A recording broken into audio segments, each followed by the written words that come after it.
Ahoj, ahoj, v dnešnom videu si povieme rozdiel medzi slovíčkami holiday a vacation. Holiday and vacation. Tak, poďme na to. So, holiday. Holiday vo význame dovolenka alebo sviatok. So, it's a time when somebody doesn't go to work or school, but is free to do what they want. It's a specific day or a period as a religious celebration when people take time off work or school. So it's usually shorter period than vacation. Čiže je to dvojdňová dovolenka, prípadne štátny sviatok.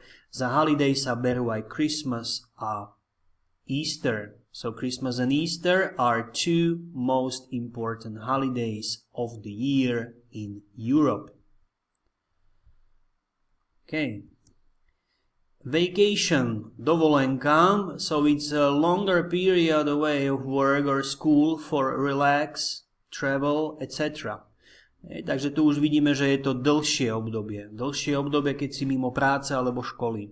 A je zamerané na oddych alebo cestovanie. So vacations are usually longer than holidays. It's a scheduled break done annually for rest or to refresh one's mind. Čiže je to určitá naplánovaná pauza, ktorá sa robí každoročne na oddych alebo na reset mysle. OK, takže vacation, dovolenka. We are taking vacation in June. They went to American vacation.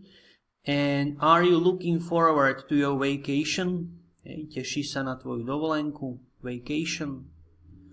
OK, takže toľko k týmto slovičkám holiday a vacation. Verím, že po zhliadnutí tohto videa to už je o niečo jasnejšie. No a teším sa na teba v ďalšom videu pokračovaní tejto série. Bye bye!